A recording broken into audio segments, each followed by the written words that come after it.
खेत की उत्पादन क्षमता बढ़ाए रखने के लिए हमें कुछ उपाय ज़रूर करने चाहिए, ताकि उसकी सॉइल फर्टिलिटी बनी रहे, मृदा की ताकत बनी रहे, ताकि जो भी हम फसल उगाएँ, उसको अच्छी तरह से पोषण प्राप्त हो। जब हम फसलें उगाते हैं और सही तरह से उसमें खाद उर्वरक का प्रबंध नहीं करते हैं, तो उसकी उर्वरता शक्ति जो है धीरे-धीरे कम हो जाती है और उत्पादन गिरने लगता है। तो हमें कुछ उपाय ज़रूर अपनाने चाहिए, ताकि उसकी उर्वरा शक्ति बनी रहे। आज मैं इसी बात पे चर्चा करूँगा कि वो ऐसे क्या उपाय हैं, हमें ऐसे कौन से काम करने चाहिए, ताकि हमारे खेत की ताकत बनी रहे और फसल उत्पादन हमें अच्छा मिले। देखिए, किसी भी फसल की जो उर्वरा क्षमता होती है, वो उसकी ह्यूमस पर निर्भर करती है कि उसके अंदर कितना ह्यूमस है। अब ये ह्यूमस जो है वो जैविक पदार्थों से बनता है, और जैविक पदार्थ मिट्टी में जाके एक्चुअली में ऑर्गेनिक कार्बन देते हैं, जिससे ही ह्यूमस बनता है। तो हमें ऐसे जैविक पदार्थ देने चाहिए जिनमें ऑर्गेनिक कार्बन हो, जो जल्दी डिकम्पोज हो जाए और उसके अंदर ह्यूमस बनाए। तो ऐसे हमें ऑर्गेनिक मैटर ज़रूर देने चाहिए। इसमें सबसे अच्छा है, जैसे फसल अवशेष हमको उसके अंदर रिसाइकिल कर देना चाहिए। जो भी हमारे फसल अवशेष मिले, हम मिट्टी में मिला दें। गोबर की खाद है, अगर उपलब्ध है वो ज़रूर देनी चाहिए। कंपोस्ट है, वो हमें देनी चाहिए। और मान लीजिए आपके पास गोबर की खाद उपलब्ध नहीं है या कंपोस्ट नहीं है, तो बहुत ही अच्छा तरीका होता है ग्रीन मैन्योरिंग का। आप हरी खाद की फसल उगा सकते हैं। ढैंचा बहुत कॉमन है हरी खाद की फसल में। इससे ऑर्गेनिक कार्बन तो हमारे खेत में बढ़ेगा, नाइट्रोजन भी ग्रीन मैन्योरिंग से बढ़ती है। तो एक बहुत अच्छा उपाय होता है हरी खाद लेना। तो जब आप गेहूँ काट लें, मई-जून में खेत हमारे खाली हैं, वहाँ पे हम हरी खाद की फसल ले सकते हैं, और ढैंचा इसमें बहुत अच्छी फसल है। तो हमको प्रयास ये करना है हमारे खेत के अंदर ऑर्गेनिक कार्बन बने, और ये ऑर्गेनिक कार्बन जैविक पदार्थों से आएगा, और इसी ऑर्गेनिक कार्बन से जो है ह्यूमस बनता है। मिट्टी के अंदर ह्यूमस बनना ज़रूरी है। समय के साथ धीरे-धीरे ये ह्यूमस खत्म होने लगता है। हालाँकि ह्यूमस खत्म होने में बहुत साल लगते हैं, लेकिन अगर हम इसको नहीं दे रहे हैं, तो धीरे-धीरे ये कम होने लगेगा, और जब ये कम हो जाएगा, तो इसकी उर्वरा शक्ति कम हो जाएगी। एक अच्छे खेत में जो ऑर्गेनिक कार्बन होना चाहिए, वो 0.75% से अधिक होना चाहिए। तो आप अपने खेत की जाँच ज़रूर करवाएँ और देखें कि उसमें कितना ऑर्गेनिक कार्बन है। और जो मध्यम हमारी उर्वरा मानी जाती है, उसमें ऑर्गेनिक कार्बन 0.5% से लेके 0.75% तक होता है। तो इस मिट्टी की जाँच से हमें पता चल जाएगा कि कितना है। और अगर 0.5% से कम है ऑर्गेनिक कार्बन, तो ऐसी मिट्टी की उर्वरा शक्ति कम रहती है। तो आपका प्रयास यही होना चाहिए कि आप किसी भी प्रकार से उसके अंदर जैविक पदार्थों को बढ़ाएँ। और जैसे मैंने आपको बताया, हरी खाद हम कर सकते हैं। दूसरा, फसल अवशेषों को हम अपने खेत की मिट्टी में ही दबाएँ, ये बहुत अच्छा तरीका है। दूसरा प्रयास हमें ये करना है कि हमारे खेत की जो पीएच है, वो 6.5 से 7.5 होनी चाहिए, मतलब न्यूट्रल पीएच होनी चाहिए, उदासीन होनी चाहिए। अब ये सामान्यतः इस रेंज में पीएच हो भी सकती है और नहीं भी हो सकती है। अगर मिट्टी अम्लीय है, तो हमें उसको सुधार करना पड़ेगा। तो अम्लीय मिट्टी के सुधार के लिए आप चूना डाल के उसका सुधार करें। और अगर उसमें लवणता ज़्यादा हो रही है, सैलाइन सॉइल है, उसमें साल्ट्स बहुत ज़्यादा हो रहे हैं, तो बारिश के मौसम में आप पानी भर के उसकी लीचिंग कराएँ।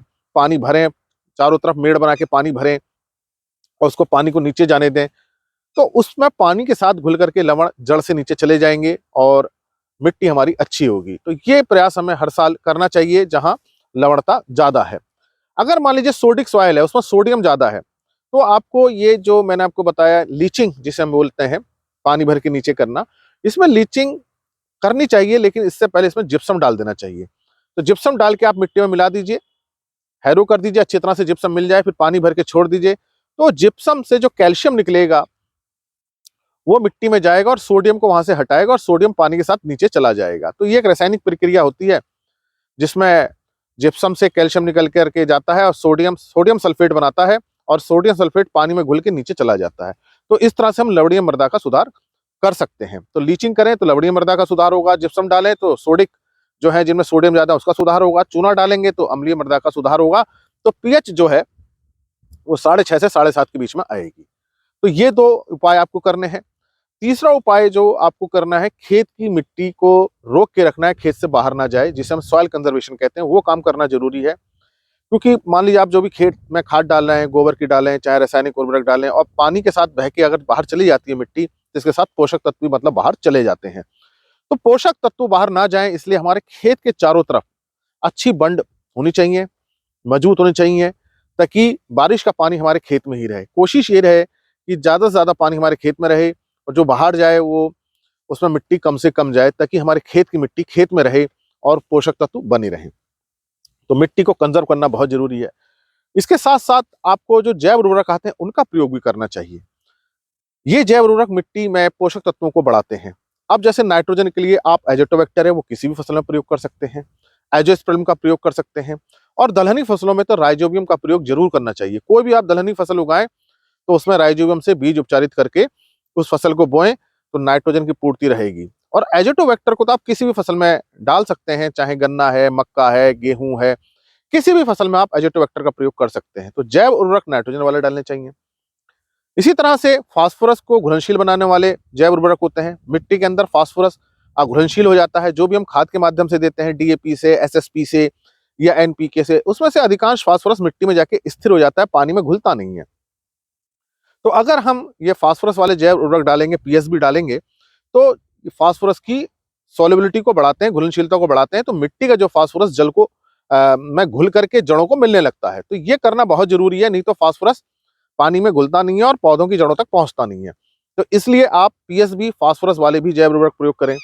अब आजकल पोटेशियम वाले भी बैक्टीरिया आने लगे हैं, जिनको हम केएमबी कहते हैं, पोटेशियम मोबिलाइजिंग बैक्टीरिया। मिट्टी के अंदर जो पोटेशियम फिक्स हो जाता है उसको वो निकालते हैं। मिट्टी के कणों के बीच में पोटेशियम फिक्स रहता है जो जड़ों को उपलब्ध नहीं होता। तो ये जो केएमबी बायो फर्टिलाइजर है, ये पोटेशियम को उपलब्ध कराते हैं। इस तरह से वैम खाद है या खाद बायो फर्टिलाइजर है जो हमें जड़ों में रहती है, वैम का प्रयोग करना चाहिए। अब ये वैम जो है फास्फोरस तो उपलब्ध कराती है, दूसरे पोषक तत्वों को भी उपलब्ध कराती है, जिंक को, सल्फर को, जो मिट्टी के अंदर स्थिर होगा उनको उपलब्ध कराती है। तो आपको जो भी बायो फर्टिलाइजर है उनको प्रयोग करना चाहिए। इसके साथ साथ आपको जो केमिकल फर्टिलाइजर प्रयोग करना है, चाहे यूरिया है, डीएपी है, एसएसपी है, उस फसल की क्या जरूरत है और आपकी मिट्टी की क्या ताकत है, मिट्टी को कितना चाहिए, उसके अनुसार ही देना चाहिए। तो इसके लिए सॉइल टेस्टिंग बहुत जरूरी है। और हम जो फसल बो रहे हैं, गेहूं है या मक्का है, उसकी रिकमेंडेशन डोज कितनी है, कितनी संस्तुति की गई है उस क्षेत्र के लिए। हर फसल की, हर क्षेत्र की, हर मिट्टी के लिए अलग अलग रिकमेंडेशंस होती हैं। तो आपको उसके अनुसार ही बैलेंस प्रयोग करना चाहिए। तो ये ऐसा नहीं है कि आप अंधाधुंध उसमें डीएपी डाल दें या बिना गणना किए यूरिया डाल दें, ऐसा नहीं करना चाहिए। उसकी रिकमेंडेड डोज जो संस्तुत मात्रा है उसी के अनुसार ही हमें पोषक तत्वों का प्रयोग करना चाहिए। और रासायनिक उर्वरकों के साथ साथ हमें जो जैविक खाद्य हैं उनका भी प्रयोग करना चाहिए, ताकि एक बैलेंस बना रहे। इसको हम इंटीग्रेटेड न्यूट्रिएंट मैनेजमेंट कहते हैं, समन्वित पोषक तत्व प्रबंधन जिसे हम कहते हैं। इंटीग्रेशन कीजिए, मतलब दोनों चीजों को मिलाइए, जैविक खाद्यों को भी मिलाइए और रासायनिक खाद्यों को भी मिलाइए, ताकि जमीन के अंदर एक पोषक तत्वों का बैलेंस बना रहे, भूमि की उर्वरा शक्ति बनी रहे और मिट्टी की ताकत बनी रहे। तो ये इस तरह के अगर हम प्रयास करेंगे तो हमारी ताकत मिट्टी की बहुत अच्छी बनी रहेगी।